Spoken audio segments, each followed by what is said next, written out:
Welcome, everybody, to another week in CS. It is State of CS. It's episode, let me check, 16 now. Because for me, it's like numbering it, really, I don't know why. I guess just to keep track of things, whatever. Point being, it's another week of CS here. Bit quiet, not too many LANs going on. But luckily, some of the players have been kind enough to give us something to talk about. So joining me this week is going to be Jason O'Toole, Moses, and YNk Panovich. So welcome, boys. How you doing? ¿Cómo están, biches? Indeed. ¿Qué tal, comrade? What is this? So hold on. You spent too much time in California. When was the last time you were in NA Pro League? So I guess you picked up some Spanish there. He just has Spanish roots, basically. That's just my favorite Spanish also thing. Italian roots, also Irish roots. Who the fuck knows what Jason is made of? Yeah, a bit of everything. A whole lot of accident, really. He's made of steel, Yanko. He's made of steel. Because only a steel I-beam can take a pie to the face like that and walk away. Like you got to be made of metal. Oh, what? To 30 seconds into the show, and we've already brought up pies. That's not bad. That's a pretty good streak we had going there. I felt like we had to get it out of the way. And get it out of the way. All right, it's done. We can breathe and move on to some more tasty drama because, of course, when there are very few LAN tournaments going on, there's obviously going to be a need for entertainment. And Valde, Danish, was very kind, and he was kind enough to provide us with just a little bit of that, calling out girls and the CS girls. And I think we have the tweet as well that'll be showing up on the screen so you guys can see what we're talking about. But I thought this was pretty funny. The best part about this is, like, Valde, out of the blue, references, like, a video from Zaz's stream that was, like, 5 or 6 months ago. It's like, why are you doing this? Like, where did you even find the clip in that particular moment, and what forced you to make a tweet about it? It's just a lot of, like, unwanted attention, I feel like. On a serious note, though, it's like, why are you doing this? What are you gaining from this kind of a tweet? Like, why is that even on the radar of things to bring up on Twitter? And I guarantee, since that's a Refresh team, I guarantee someone from Refresh talked to him and was like, let's stay away from this kind of drama in the future. Let's just let this go all on its own. We do not need this attention whatsoever. We're not going to draw any lines, but let's say this is the line. It's like formulaic, isn't it? There's certain good things in life, waking up in bed on a Sunday morning, toasty, nothing to do, pancakes, that sort of shit, right? Talking about girl gamers is always going to be something that gets people riled up and ready to go. It's just like the perfect thing. If you feel like, hey, man, it's been a bit quiet lately. You know what? Let me just go ahead and tweet real quick about them girl gamers again. We haven't talked about it in like the past 5-6 months, and it's always fresh, and everybody's always willing to jump on the bandwagon again and just start it up again as if we haven't discussed this topic X number of times already. Like, it's biggest dead beaten horse carcass we have in the scene, I think, apart from NA being shit. But like, then that's another thing. That's another topic that we already took care of that one. Delved into. It's like that, popular song nowadays when it comes to female CS. Talking about it, no one knows what it means, but it's provocative. So I guess that's what Valde was thinking in that particular moment as well. I don't think he was thinking that much. I'm actually, to even get a little bit more serious, I don't even understand, like, really what the argument is about when people tweet that, like, I wish all these girls would stop complaining. I don't see much complaining on, like, a day-to-day out of professional female gamers. Like, the last time there was any complaints, and it was kind of justified, was the monitors at Katowice that they had to play on those curved monitors. But outside of that, I don't see anyone bitching about not being invited to tournaments, not being in male tournaments or anything like that. Female gaming is like the great mystery to me because it has no impact on my life. I don't see how it can affect anyone else's life to a degree where people actually get upset about it. It's just there. Like, fucking hell, why do we keep talking about it every few months? I don't understand. I did find that particularly, like, that was a good move by ESL. That took some skill, some real effort to be like, we're all about equality here, equal standards, equal playing conditions. By the way, play on this 32-inch curved monitor. It was funny though. You know how tilted that someone had to be when, like, they open up Twitter and they see it all, like, It's like, what was the tweet? One of the girls put out like, "Oh, this would never happen to male gamer." And it's like, fucking hell! Why is it always gotta be about that? Why is it always gotta go here? Why can't it just be an innocent mistake? Hashtag amazing, YNk. man. Like Literally- you had to try to pull that off. You know, like at what point are you thinking maybe we should have the same monitors? You know, like. I mean, in defense of ESL, I actually do think that was just like an innocent mistake. Because as soon as Alex like showed someone the tweets, one of the admins, like that issue was solved in like 15 minutes. Like it was just done. So it's like they just brought the wrong boxes of monitor, or I don't know. It doesn't really fucking matter, does it? Oversight. It happens. It happens. I mean, the funny part is it overshadowed the fact that the female tournament was like 5 hours delayed. They were playing like the semifinals at like 1 a.m. or something like that. So it's like. I mean, I guess there's a good thing. Took attention away from delayed matches, which I am conveniently bringing up right now on a talk show. So get wrecked. Well played. You held on to that just for the right time. Yeah, I like it. I like it. I mean, somebody Katowice after last year's marathon runs, you know, somebody had to step up this event and wave the flag of delays, and so I guess unfortunately it was the girls who had to take the brunt of it this time. So it was that bad. And they can't even use the excuse that it wouldn't happen in a men's tournament because we were at Katowice until 4 a.m. last year. It did happen at a male tournament. What a glorious day that was. That was wild. That was, I think. No. It was Joe became very close to my heart at that point. I think when he walked in with like a case of beers at 2 a.m., he was like, Yeah. "You boys need this." Yeah. I was like, Joe, I will love you forever now. The next day was the worst, actually. Everyone thinks that day was the worst, but the next one, when we got back to the hotel at like 4 a.m. and then had to be back at the arena the next day at like 8 a.m. and it's like, great, I will take a 3-hour nap and correct. You know what the best part is? After that day, which was the final day of the male tournament, some people had to do the female tournament the day after as well. So wonder who that was, Jason. Got paid the same. We all got paid the same. Not sure it was worth it with the state of mind that we were in that morning. Wait, didn't like Henry and Sato just show up like 2 hours late for that? Is that the event where they just didn't show up? Yeah, so I had to do all best of threes. I had to do every single game.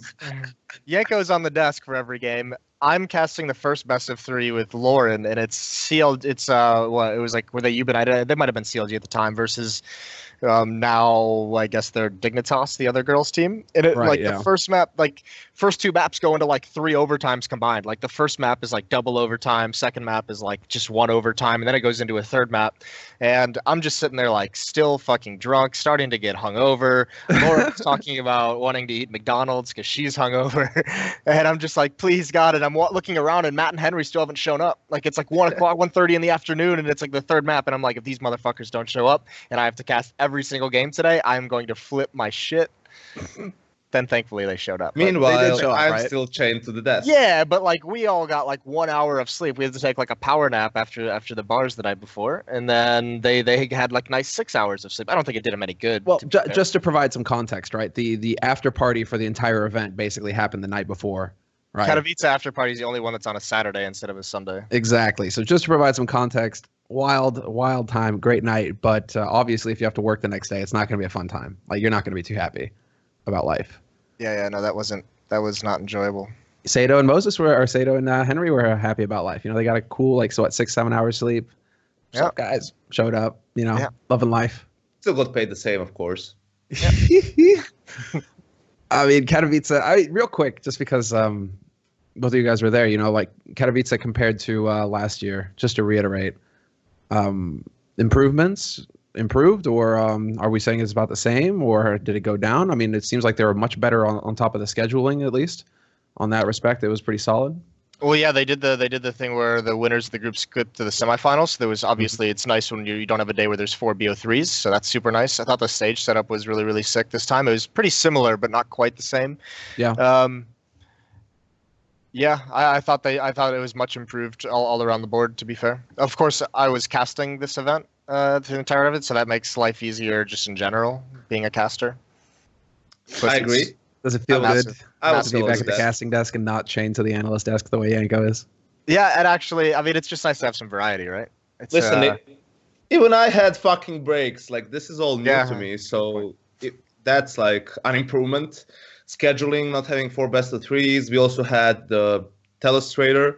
That's also a nice addition to the show. And also, how the fuck can you not mention Hardwell? He lit that shit up. Right before as well. Shut the fuck up. Shut the fuck up. I mean, you got to give. I mean, you're always going to try and find like added benefits. And I wonder if what I was wondering was were the tickets free this year, or did you have to pay? From what I was told by someone from ESL, I can't remember who it was. Like actually, like 75% of the tickets were like you had to pay for them. They gave away like 25% of tickets were free. Okay. So they actually sold tickets this time. But I think it's like you can get in for free, but you need to wait in a huge ass fucking line for hours. So people usually buy like the cheap early bird ones, which basically grant them like a smaller queue to get into the the venue. They do, and they have they go in first. Yeah. Yeah, that was cool for sure. No, because I was wondering about like value adds, right? You have Hardwell there. Is that something where to stimulate people paying money? The crowd was loving it. Did you watch? Oh, I was watching. So it was great. Did you see the? I was also kind of laughing at the fact that they were, what was it, like 8 at the time, at the point when he was done, and they hadn't even started a best of 5 grand finals. I was like, this is looking like they saved it for the last day, boys. They saved it for the last day. They wanted to get it in there right at the end. You think you're at the finish line, and then it turns out it's a mirage, and it just blows away on the wind, and you got another 5 maps ahead of you. It was good. The one thing they did change that we didn't mention at all actually is that the League of Legends tournament was the weekend before, so that was super nice that we didn't have to schedule around any other games except for StarCraft Grand Finals was right before Hardwell, which was right before the CS Grand Finals. By the way, this is now 2 years in a row. I've been watching this tournament. 2014, 2015, or it was fucking epic. The crowds and everything like that. 2016 rolls around. I'm super hyped to go to Katowice to be in the environment. Virtus Pro's in a massive fucking slump. They suck dick at the time. They get knocked out in the quarterfinals. Crowd leaves. Stadium's empty for the rest of the day. 2017 rolls around. They just got second at the major. They just win Vegas. They're coming into their home crowd. They're gonna fucking crush it. They're gonna kill it. Knocked out in groups. The fuck is this shit? What is this shit? Why does it have to happen? I didn't even think about you at that. I didn't even think about you. I was thinking like Henry was crying big tears. He was just like, I'm gutted that VP aren't going to be on the stage. And I was like, you guys need to go and give a big group hug to Carmack right now, because that guy right now, if you want to talk about gutted, it's the guy who's just praying to have Virtus Pro on the stage in front of the Katowice home crowd. Henry was actually depressed. I think Henry was depressed that day. Didn't help that Henry got knocked out as well. He had like not only the crowd but the NIP fanboy in him just died a little bit. He was having a rough moment. At least Carmack gave us this big story on like the first day we got there. He took us all out to dinner, and at one point I see him lean over. I forget who he's talking to, and he's like, the town that I grew up in is pretty close by, and it has the best mayonnaise in the whole world. He's like, I'll bring it in. You guys can try it. The best mayonnaise. I'm just like, what the fuck conversation is this? You realize you're speaking to a handful of Americans here who will definitely not have mayonnaise on their fries. It actually is the best mayonnaise I ever tried, and I fucking love mayonnaise. I put it on everything. He does. He puts mayonnaise on steak. Yeah. That's not entirely true. That's a stretch. That's not I saw you do true. it. What do you mean? We were in Austin. We had the day we grilled steaks in the backyard. Yes, but there was a lack of other things I can use with a steak. So mayonnaise was the only thing I could use. It's better than nothing. You suck it up, Yanko. You eat that steak. The other bottle was steak sauce, ironically. Could have had that. But steak sauce is just, it's an abomination. You don't do that with steak. It's a fucking abomination, Jason. Not so much as mayonnaise on a fucking steak. No, I mean, mustard, yes. Béarnaise, okay. Maybe mayonnaise, but steak sauce. I don't get the steak sauce craze. All right, let's just change the subject. It kills the taste. Moving swiftly on. Yeah, this is tilting me. Move along now. Okay. Move along. All right, we'll move along. So we got our little taste of drama there this week. Valde, thank you for that, mate. We all enjoy reviving the dead horse only to kill it again by beating it over the head again with all of these idiotic tweets. It was fun. If you find the tweet, you guys can go and check all the back and forth. It was really enlightening stuff, but it goes on for a while. Duncan also chimed in, of course. Duncan also chimes in, of course, asking where the women role models are. I think it was where it's like, what was it again? Oh, yes, if men complain, they go out and do it. If women, like, where are the women role models who are going to get it done? Something along those lines. Well played, Duncan. Obviously jumping on board. He managed to get that window just right. And yeah, let's talk about some real news, though. So, well, we've got two really big headlines, actually, that broke after last week. And it's kind of fun considering on the last episode, we discussed the next major. So let's go ahead and just jump into the major, and then we can get into the roster changes that came up with Dignitas afterwards. But the major we were discussing, should it be before the break? Should it be after the break? Who should be getting the next major? Would it be DreamHack with Malmo, or Cologne, obviously, ESL Cologne?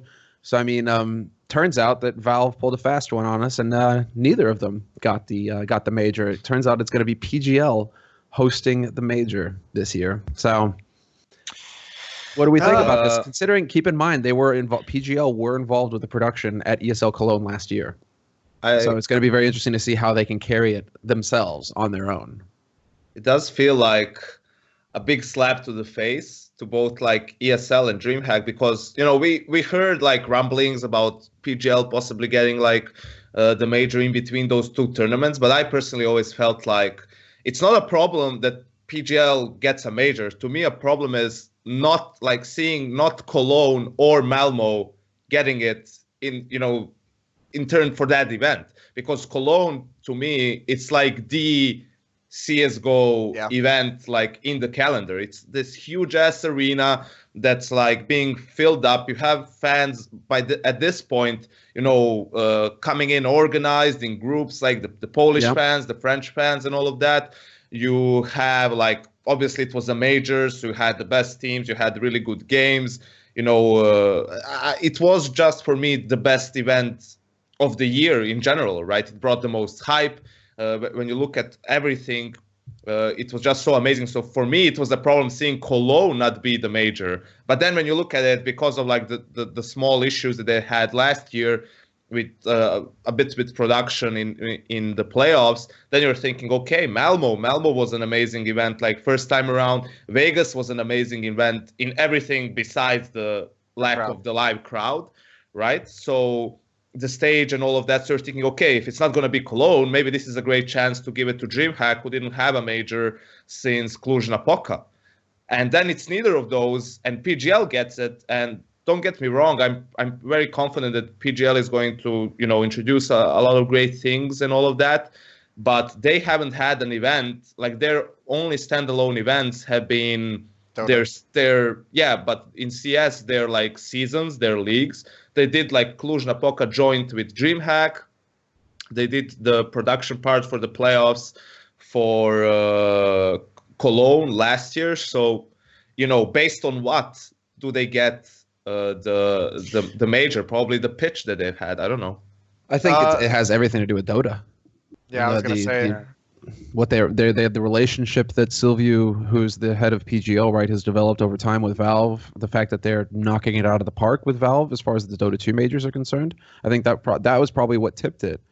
Their working relationship already with Valve, and the fact that they don't really have any events going against them either. I guess maybe that could be one of the things involved. Has to be the pitch, has to be the experience with Valve, and then the fact that they don't have a black mark against their names. I mean, for me, it's just like, what sort of a sign does this send to the likes of ESL, Dream, not just them, but the likes of StarLadder, for example? I mean, StarLadder is a company that's, every year they are making tournaments and they're making them bigger and bigger. Obviously, everyone wants to try and get a major. And then you have PGL out of nowhere in the CS environment. I mean, to an extent out of nowhere, right?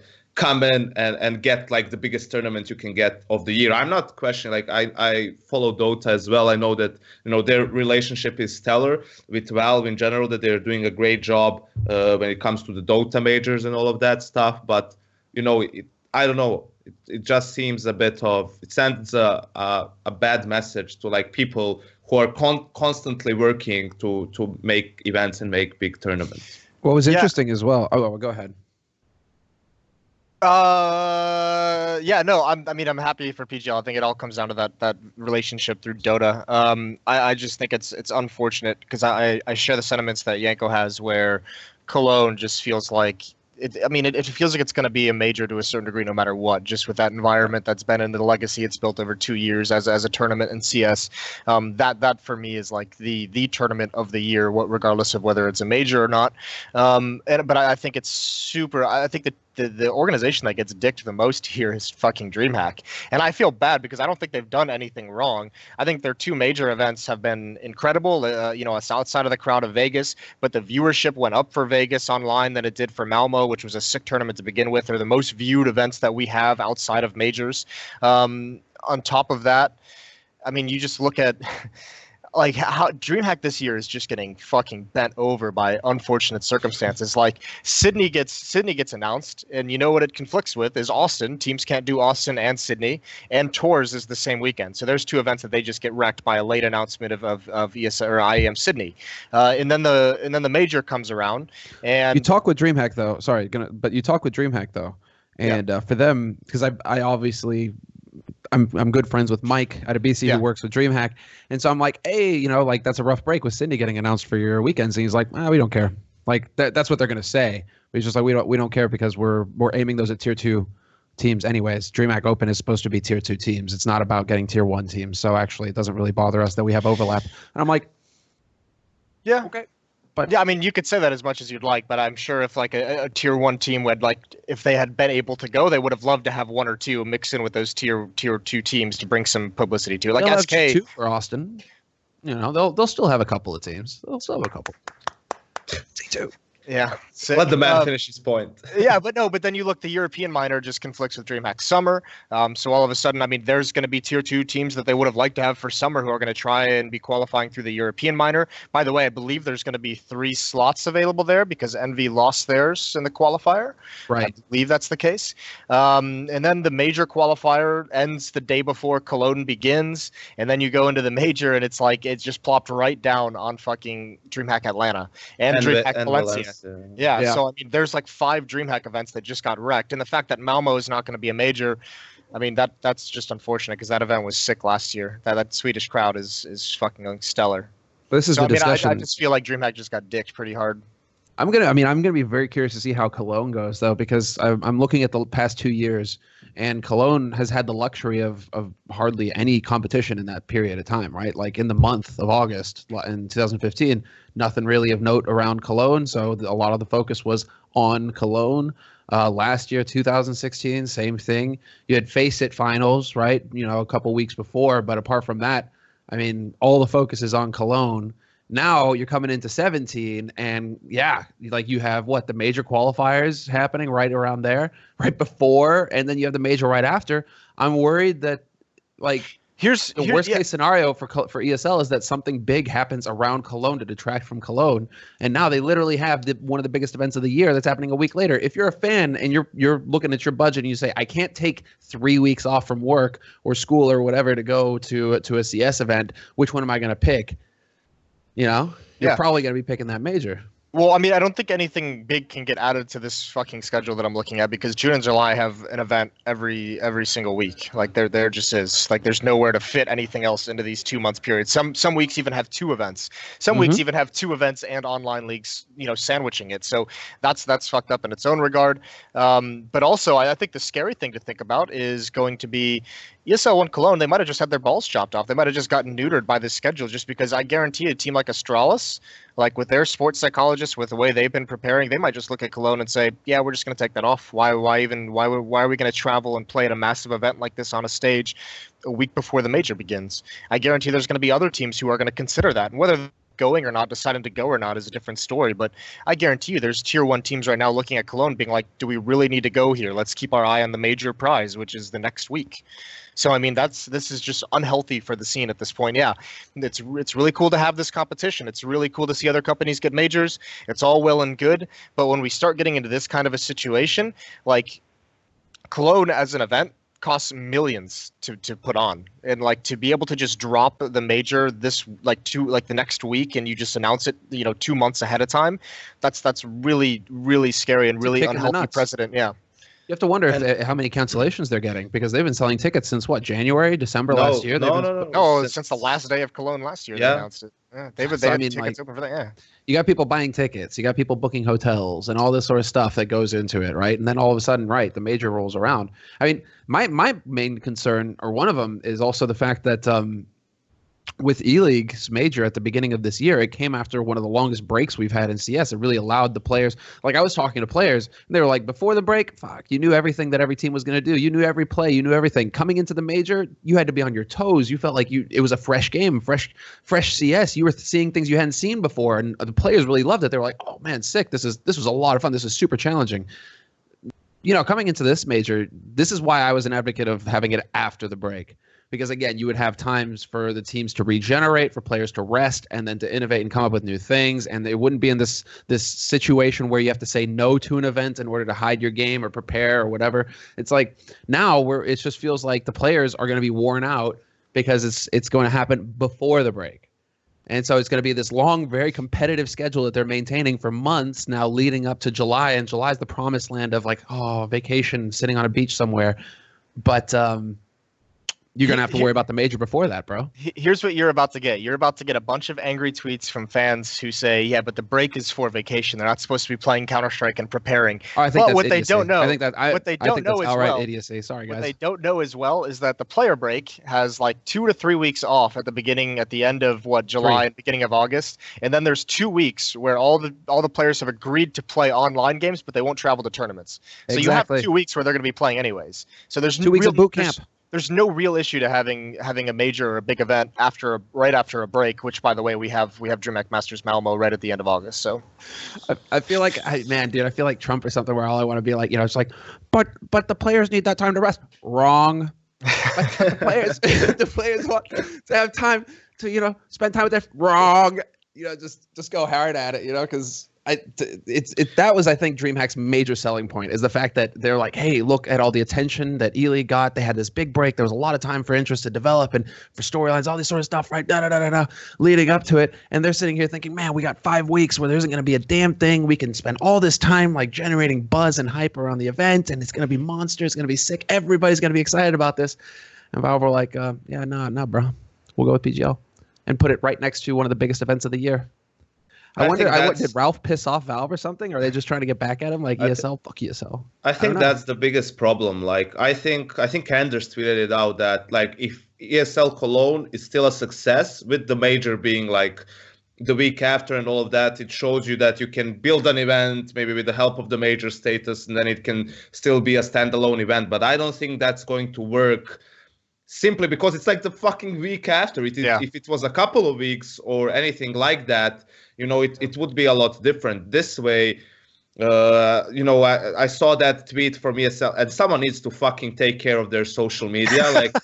Like couple of hours after PGL gets like the major, the announcement is made, they make a tweet with like check marks, like 7,000 tickets sold. We'll bring it up so people can see what you're talking about. All of that stuff. Not the major, and that's the only thing that isn't like ticked out, and everything else is amazing. It's like, why do you need to make that tweet? Like, what, you only like bring bad publicity, if there's such a thing, someone will say. But you bring like unwanted attention to your company. But regardless of that, I still think that I agree with Jason that Valve as a company, sure, if you don't want to work with ESL for this major or DreamHack, but you should still try to not completely screw them over. Like, DreamHack gets fucked in quantity in terms of how many of their events are affected, but ESL gets fucked in terms of quality, that they're like flagship event.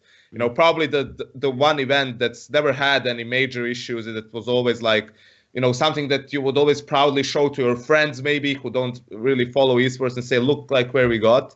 And that event is getting like completely screwed over by the timing of the major and all of that. And listen, DreamHack can say Open is catering to the tier 2 teams anyway, so it doesn't really matter. They'll have their tournament, but that's all great, but the viewership is just not going to be there for some of these events. Like, then how do they sell sponsors on that going forward? Yeah, you can cater it towards, but if you're, if during the major Valencia and Atlanta are getting, 5,000 viewers, it's like, yeah, you can't show that to someone and be like, oh, hey, Monster, please please, invest a little bit more next year.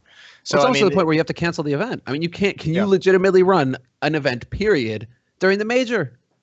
I think it'd be that's the funny part is I think it would be something you could pull off if it was like, like DreamHack Winter and Summer, and then Austin they have like the big BYOC as well. You could probably pull it off because then you could make some kind of like a viewing party going on, right? You could have people come in, play games all day, go watch the matches they want with a big crowd at DreamHack.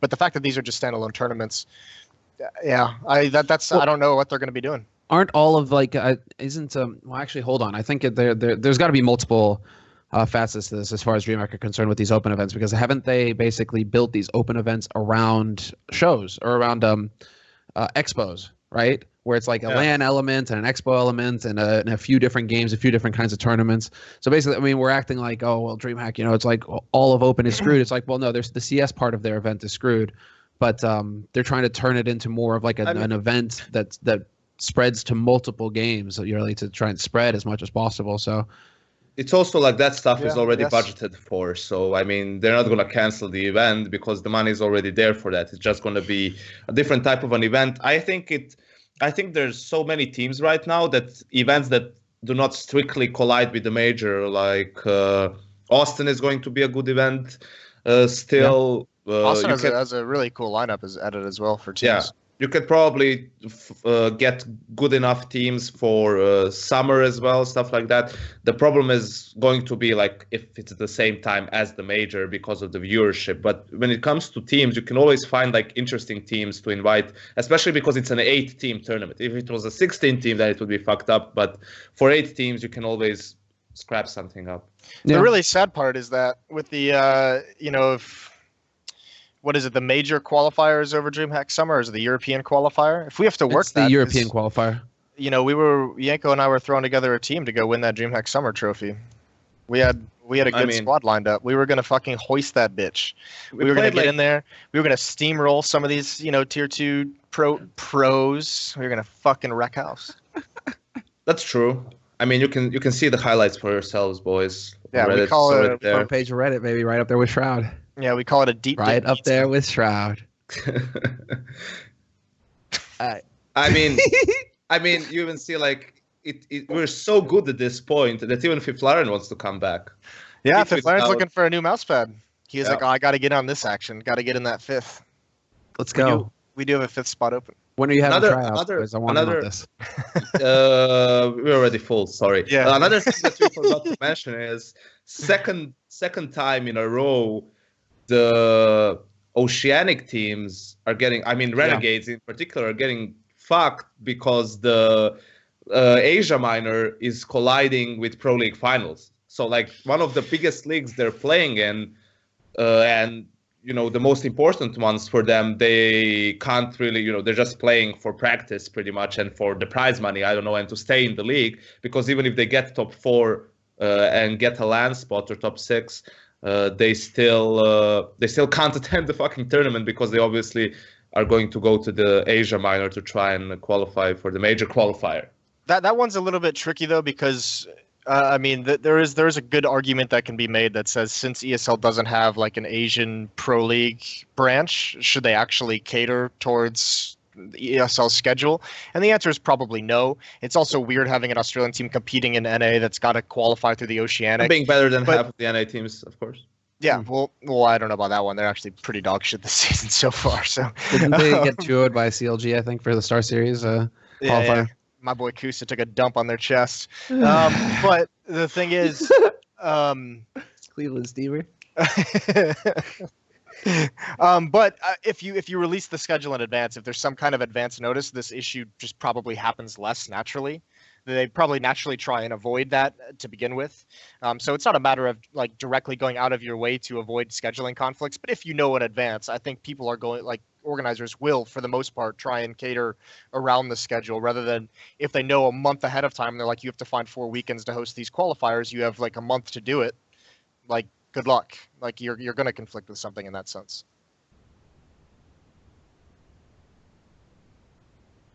Yeah, there's no real. I mean, it's just Good talk, boys. No. I'm sorry. I was just let's thinking, move like, on. could you have done the minors, and the major qualifier, like all the European qualifiers, Asia, and all that sort of stuff? Could you have done that, done the qualifiers, so that it doesn't conflict? At that point, yes, you could have. You could have had the major qualifier after Cologne during this whole week where the major is actually happening. You could have had that major qualifier right there. Boom. You know which teams are going to be attending the event now, and you've got a month and a half to lead up to that event, and boom, slam it. And I'm not even saying it has to be DreamHack Masters, right? PGL could have very well done an event after DreamHack Masters. There's nothing. You have DreamHack Masters starting it off in August, but then there's nothing after that. So it's like you could have had it like the week after DreamHack Masters even, or something along those lines. But I guess if you like, what this makes me think though is that now it's July, okay. August, September, like you actually have like 5 months there where you could have a 5-month break and end the year with a major. Now you could be back in a world where we have 3 majors in a year. Is that the move? Is that why you don't want to have the major in August or even September? Yeah, but why not? If you're trying to get a 3rd major in, why not then give PGL the last major of the year and just make Cologne like the major as it was, right? Maybe I think it's also, the when they could get the arena in Krakow and all of that stuff.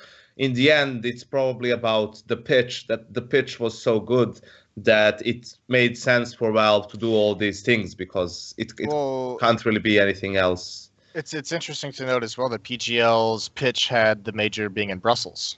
Valve made them change it to Krakow for the Polish crowd. They had several options from what I've heard.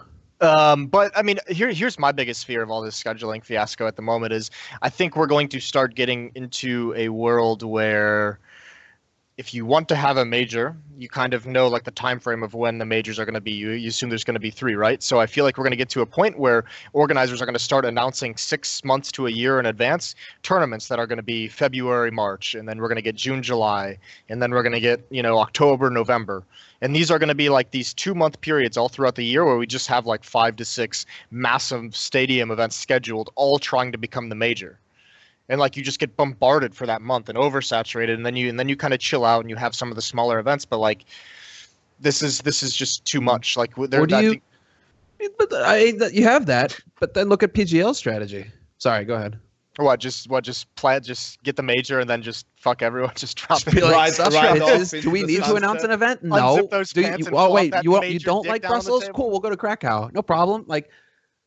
That could also be where it's like nobody's going to announce anything, and then they're all just like, okay, we're loose, we're not committed anywhere, we got all this budget, we're not committed, boom, boom, You like if you want to have like these big like a stadium, like think of all like the NA events, like there's a reason why ESL announces these in advance for like Barclays Center, for Oracle Arena. You have to be able to book these in advance if we want these kind of big spectacle events for the majors.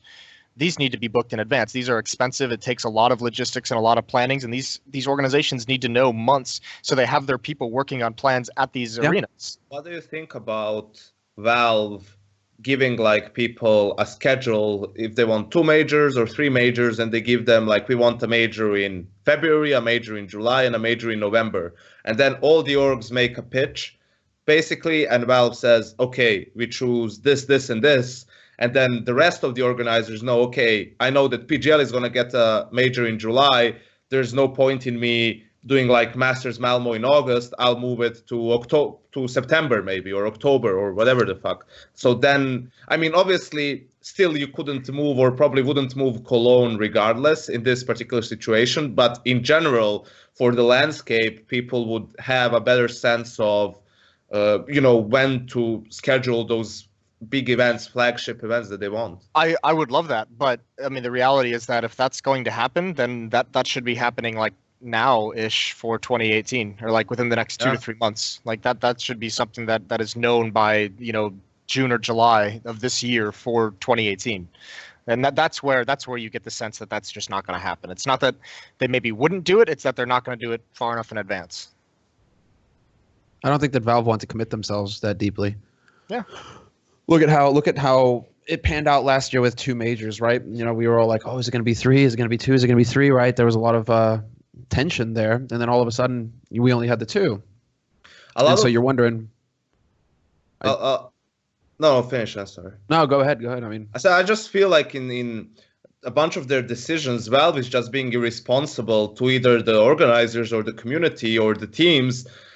Like, just coming in, look at the coaching decision as well that happened last year. It was such a long time that people have implemented coaches into their teams, into their lineups, built teams specifically to have a coach that will in-game lead. They just come in, big dig the place and say, yeah, fuck the coaches, fuck you, Navi, fuck you, I don't know, whichever team, NIP, you guys can all suck a dick, let's make, SK great again, whatever the fuck. Then they come in, fuck over the organizers next year. Yeah, fuck ESL, fuck DreamHack, we're just going to give PGL the major in the middle of the schedule or whatever, right? It just feels like, to me, perhaps without knowing like the decision-making process, like, so this is without any info that I'm saying this, but that just some of the decisions seem like, we just want to do this and we don't really care that much. We are going to try a little bit to cater to like the rest of the people that get affected, but at the end of the day, we don't really care that much. We just want to go with this and we're going to go with it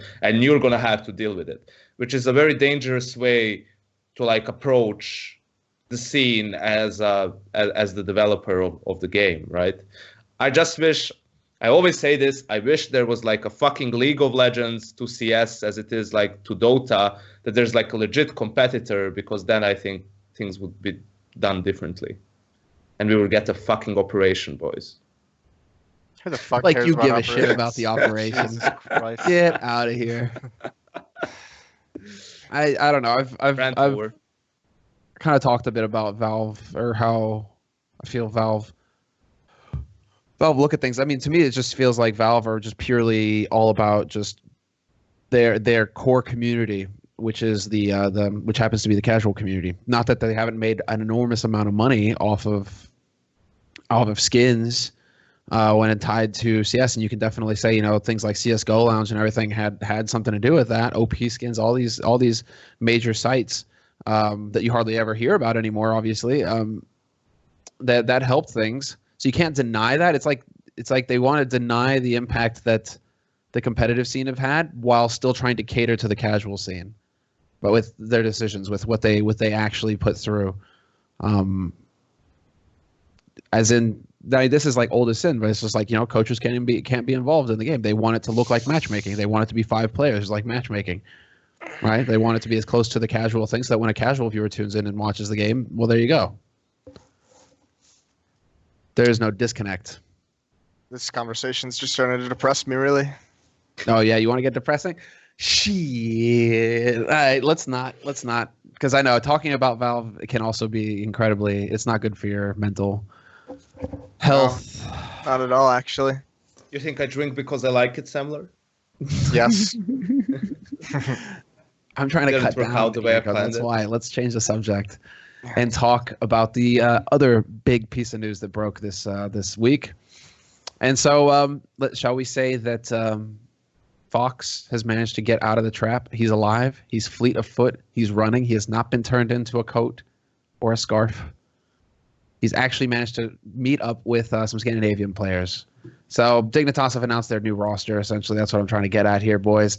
And some people are going to be pretty cheery about this, because it means that not only the return of Fox, but the return of Michaelele as well, who has been out in the doldrums for so long now, trying to figure out where he fits into the picture ever since he's been kind of ejected from the NIP roster. It's kind of been just touch and go for Michaelele for quite some time. So this is it. He is now back in a roster with Fox, Jacob, Rubino, and another interesting play, Pita, as the in-game leader. So first thoughts here, boys, as I lose my voice. I mean, this feels like a team that, all of these guys enjoy playing with each other. They've played on the same team before, but you just have a hard time seeing them breaking like into the tier 1 level of CS in terms of like skill and firepower, right? On paper, the pieces are there. Pita, he'll be the in-game leader. He doesn't really have to do much. Michaelele back on the primary op. He's shown like great stuff with NIP when he was a stand-in. Fox going back to the secondary op. We saw that he can perform well in that role when he was standing in for SK.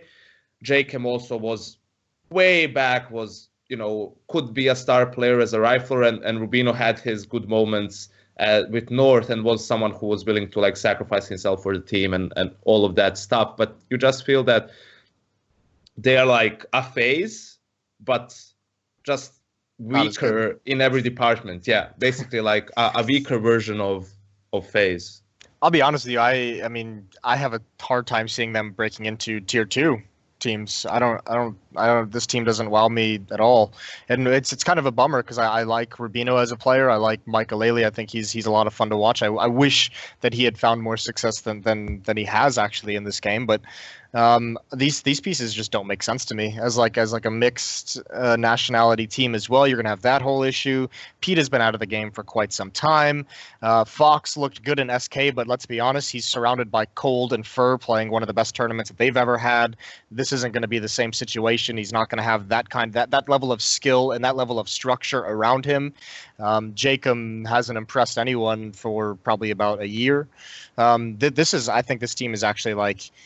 It's kind of an interesting experiment, but I just don't think it's going to have any great impact on the scene. Well, all right. I would say that it will have an impact, but not in the sense of results, not in the sense of CSGO, as in like they're not going to win any tournaments with this team. I highly doubt that. But what it is interesting to me is just it's more data to go off of as far as international rosters are concerned, and can they work in CS, right?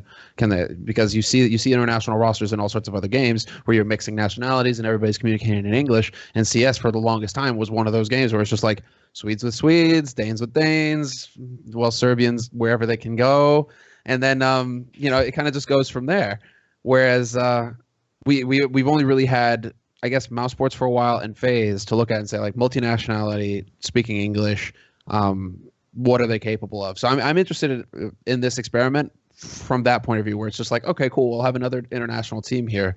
Can they function, and can they kind of like blaze that trail that will perhaps change CS in the future, where it will become the standard to have just multiple nationalities mixing in all these teams, and we will move away from just straight Swedes playing with Swedes and stuff like that.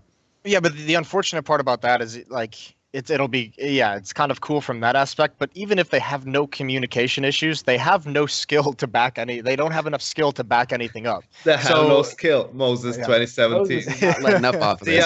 I didn't fuck all of these guys. They belong. They're going to deliver me my Dominoes in a year when they stop getting paychecks.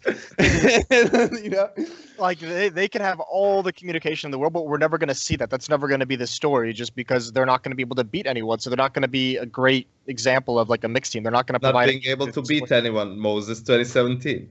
This guy's just a fucking troll. It's unreal. Thought he was a professional. Just a train wreck. I don't think it's going to lend anything, because I think the mixed team thing is very cool, and it's a very interesting thing to keep your eye on, and it's important to be able to track that, because I think we're going to start seeing more and more teams reach outside of their regions to bring at least maybe one or two people in. But this isn't going to be a team that supports that being a good decision, just because. Pick your words, Jason. I'm done. We all know where I was going to that one. Fill in the blanks with your imagination. I have a vivid imagination. Yeah. Are you sure about that? I mean, to me, this is not that big of an experiment, because you have the core of old phase with Michael Fox and Jacob. It's just like the two players are, the last two players are different. You have Pita, who's been like coaching CLG, so his English is also like he is not going to have any problems speaking English. But even like Norwegians, I think they can speak decent Swedish probably, so they could even like the four of them could communicate in Swedish and just like fill in the gaps with Fox in English that they need to. So maybe it's even, I'm interested to see whether they do it that way a little bit as well. That's a scary, yeah. That goes back to Nip and Alu, when Alu was like having to try and learn Swedish, and he felt like, oh yeah, I'm kind of getting good at it, but it never really worked because the core were communicating in Swedish, and while he was just there on the side trying to make calls in English. I mean, I don't see the system working that way. I mean, have we completely given up on Jacob? Are we because he got up so high, he looked like such a beast, such a monster. Like there was some real crazy potential there. And then you're right, he's definitely dropped off in the last year. We haven't seen anything near that. And so have we given up on Jacob, or if the right circumstances are found, can he be that monster again? I don't know if he could. I mean, he can be a good player. I think he can. I haven't quite given up on the sense that I don't think he can go anywhere and have like a continuation to his career or anything like that. But I don't think this is the combination of players to make it happen. I mean, I don't quite see it in this squad. So he's certainly got skills, and I mean, fuck. I mean, prove me wrong. Great. I'd be happy to see it, but I don't see this team being any kind of an impact in Tier 1 tournaments. Certainly in Tier 2, I think they're even going to struggle against the likes of, Heroic. Heroic, G2. I would put there, Envy. I mean, even like Gambit is kind of on that edge. You putting my boys G2 in Tier 2, huh? Yeah, dude, that team is not looking great right now. This guy. Okay. Listen, Semmler. I'm waiting for Soxy and Kenny. You've changed your allegiance so many times. I don't know whether I can rag on you for the French teams, but like they're both looking pretty ragged at the moment. They lost 2-0 to Hellraisers. Yeah, they did. Yeah, they're. I mean, Hellraisers are not a bad team, but it's like you look at G2, they should be winning those games handily, and they're not. They're not, Semmler. It's over, Semmler. Listen, Semmler, the French teams are looking hectic. Left, Swedish teams are kind of looking a little bit beat up. The North American teams are goddamn. So your three nationalities. Your three nationalities is fucked. You have nowhere to go anymore. Welcome to my hell. Mouse Sports at the top of the standings for Pro League is pretty fucking mind-boggling, I gotta say. Shit is upside down, basically. It's gone to hell. Mouse Sports without Nico, that is. That's right. Nico was a toxic motherfucker. Nico was the problem. Yeah. But now, do you see that like beatific, like just like the smile that he had in that picture phase? Just like he just looked so happy, so at peace, like Zen Buddha. Kind of just like. What was that picture someone put in our channel that was like a photographer took pictures before and after people were done like being in Mouse Sports, and it was like it's like the recreation of the photographer takes a picture before and after someone's told they're beautiful, and then in the bottom it's just fucking Nico with that giant grin on his face. It wasn't out of Mouse Sports. It was when people got told they don't have to play with Speedy and Dennis. Yeah. To be exact, Jason. I remember Dude, that's that. harsh. I remember that picture. Yeah, that was good. It's actually my background. We need to find that. It's on your phone. Ruthless. Dude, you're going to make Phil cry, man. He's like this diehard Mouse Sports fan. He's like, I believe in Speedy and Dennis. Deutschland. Yeah. Burn him. Burn him right now. The best part about that is he's got that German loyalty to Mouse Sports. So, he's got that German loyalty to Mouse Sports that it's like 2 German players on that fucking team. Fucking shit, sorry. All right, while we're talking about Serbians and roster changes, Yanko, hook a brother up with some knowledge about this new Renegades prospect. Yeah, nexa. He's a guy that he played for iNation for a while. I know they picked him up, Kassad, when he was like coaching them and they were playing from an apartment. He's super young. He's like 18, 19, something like that. But initially that didn't really work out. So he got replaced in that team. I guess he was just not ready for it yet, even for that type of that level of play. So then he played for some like weaker teams and was, owning people in those teams pretty much. And then they went to the WSG Europe qualifier thing that was in Kiev. He went there with another like Serbian team, and he had some really like sick games. I think he had a sick game against VP as well, where he had like 30 plus kills. So he started playing better individually, but also it seemed like he wasn't really choking anymore. Like he like freed up mentally as well. So after that, I think he went to grinding like FPL. I mean, grinding Faceit, and he got into FPL recently. And Kassad obviously knows him super well. So that's why he feels that he can be a good addition to Renegades. I'm not gonna say that he's like the new Nico or anything like that, but he's probably the first player since Nico from our region that can compete for now, that can start competing internationally. I mean, there are a couple of other players who may have like similar skill as well, but they either don't have the dedication or are unwilling to play with anyone besides like people from our region, like Serbians or Bosnians or Macedonians, whatever.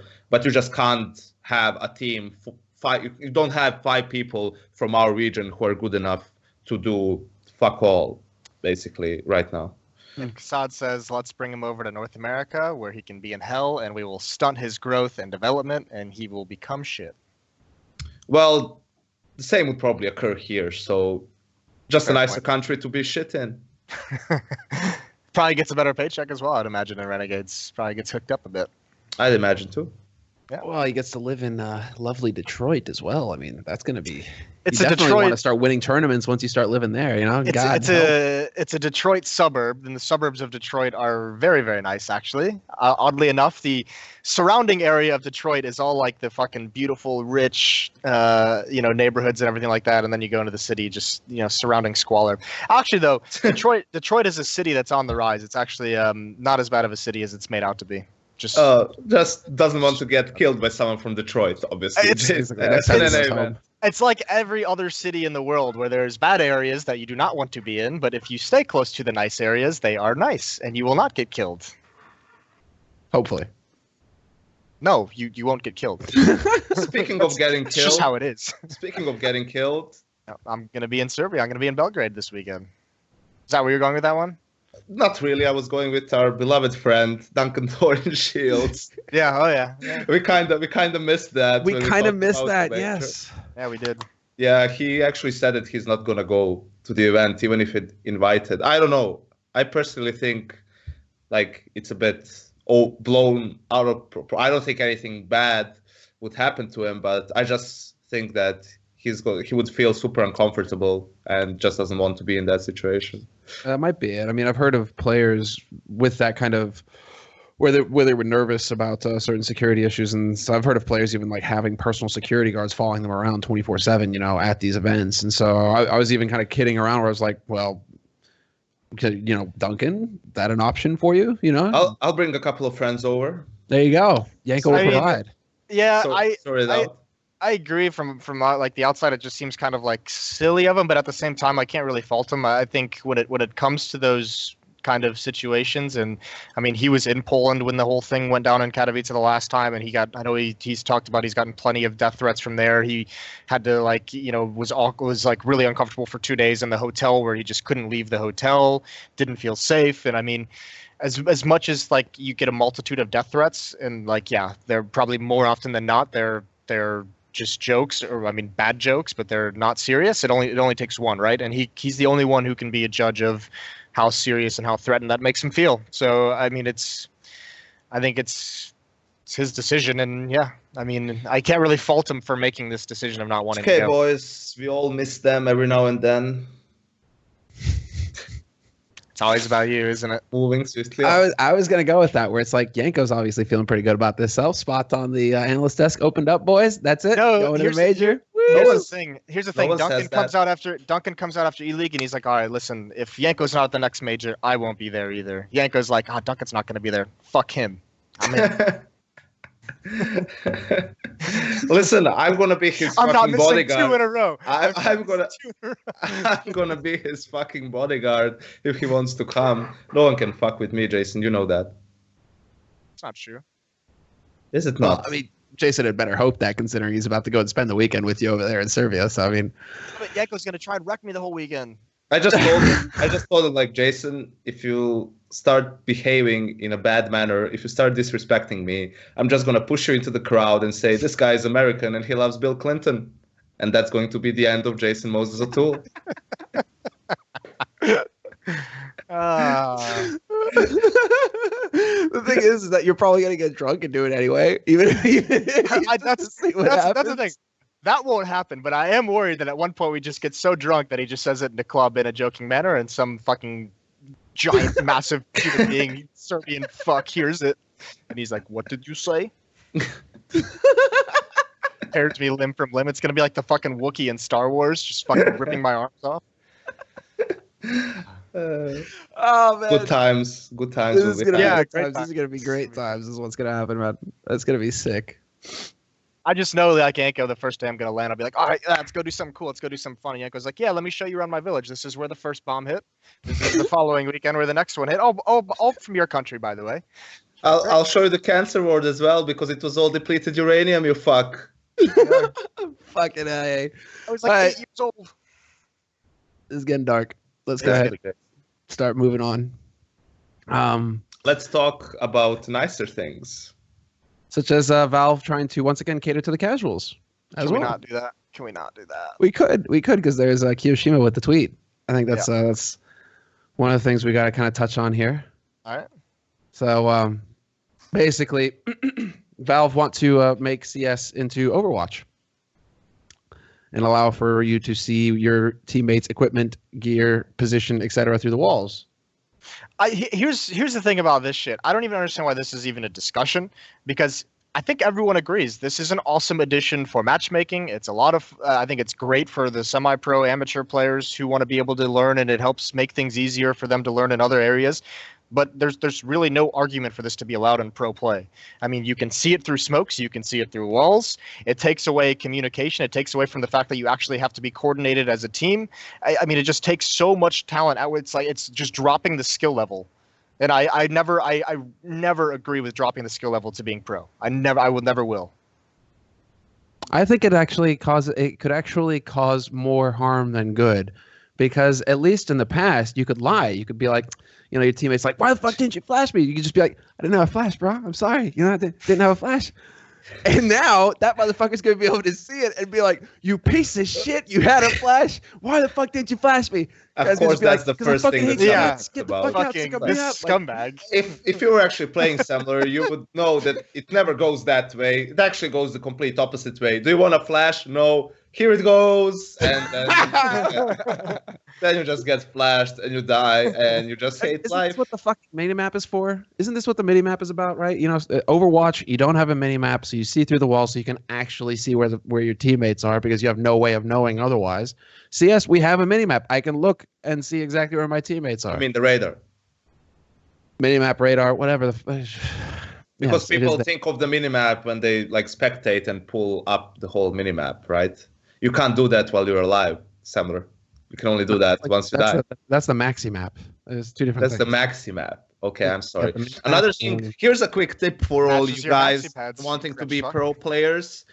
Make your radar smaller so that you can see like the whole map and you can see 5 dots and where your teammates are, instead of just making it super, super close so that you see like 5 meters in front of you. That way you don't have to bother your teammates with question like, where you at? Where you at? Where are you holding from? Somebody's been playing matchmaking. And then their focus drops because they need to answer that retarded question, and then they die, and then they leave the server and TeamSpeak forever. Okay, who have you been playing with? Is it from the fucking caster stack? Is somebody doing this in the caster stack? No, we had all good things in the caster stack. No. These are actually like people who understand Counter-Strike. This was in my old team. Name names. No names. Wait, actual players. Literally, like no names. Like no namers. No, look at Yanko. Look at how big he's gotten. You would like you wouldn't imagine like, and I thought this was only for teams that were shit like my team, but it's actually like similar things can happen in like tier 1, which was what really like baffled me before. You know, people not remembering which strat what do they do in the strat that was called. They forget to throw a smoke, and it's like, well, my strat is ruined now. I need to call something else. Like in-game leaders, hell, basically. Yeah, in-game leaders have to deal with a lot. If you want to hear about the foibles, I'm going to go ahead and plug this real quick. Last week, we had Kerrigan on the show, and the week, 2 weeks before that, we had Shoxy. So if you guys want to hear that, what those two players had to say about in-game leading, Kerrigan's last week was fascinating. Lots of good details there on his time with Astralis, and obviously the trials and tribulations of having to play with the best player he's ever played with, Nico. So lots of good fun there. Go and check the VODs. It's all up there, SoundCloud, YouTube, wherever you're listening from. It's funny, Semmler, because Nico is the best player I also ever played with.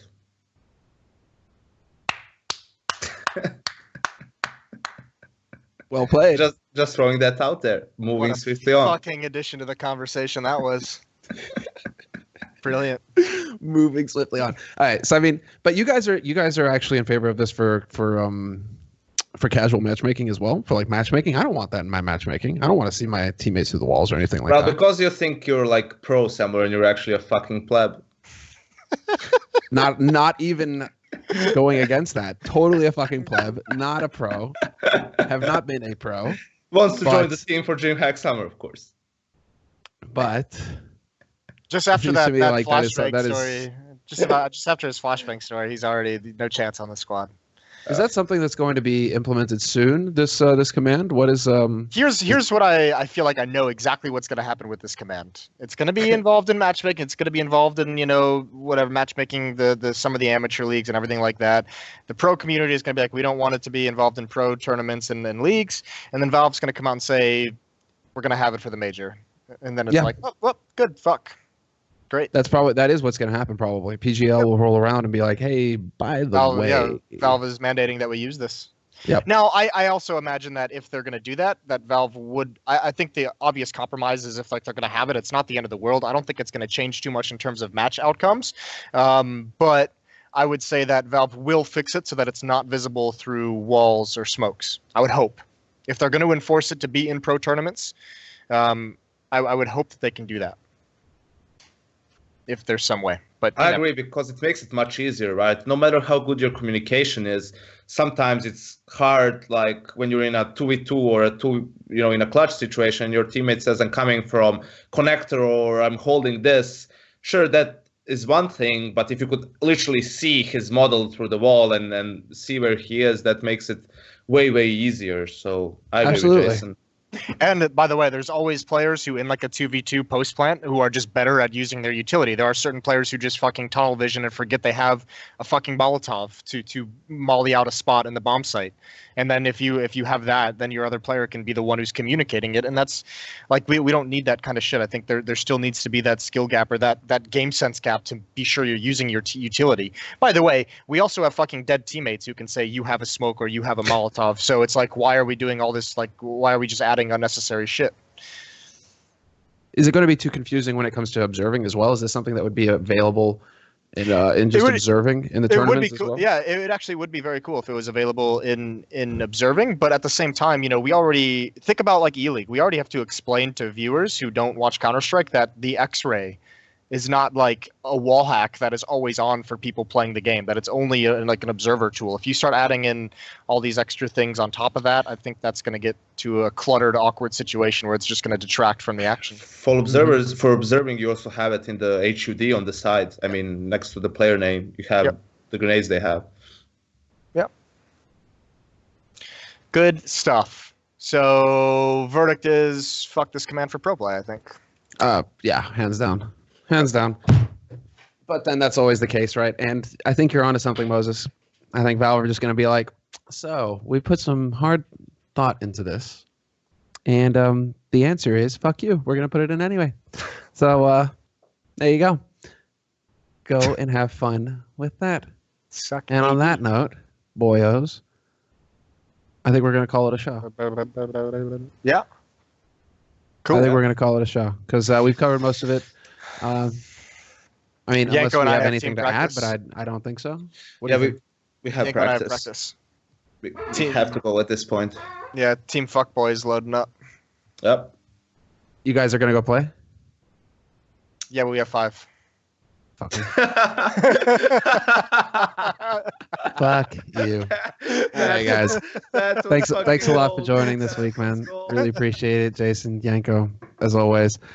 Jason, please don't die in Serbia this weekend. Would really appreciate that. Want to see you next time. That's Yanko's responsibility is my life. Yeah. He said, Yanko, we're all watching you. Everybody on the show now knows that Jason's going to be there, and so if anything happens, we're coming for you. That was very smart, like announcing it on the show as well, so all fucking Serbians are going to follow me around to meet Jason. Listen, I'm gonna send you my hotel address, Semmler, and if I don't check in with you every night, I expect a text by 10 p.m. sharp.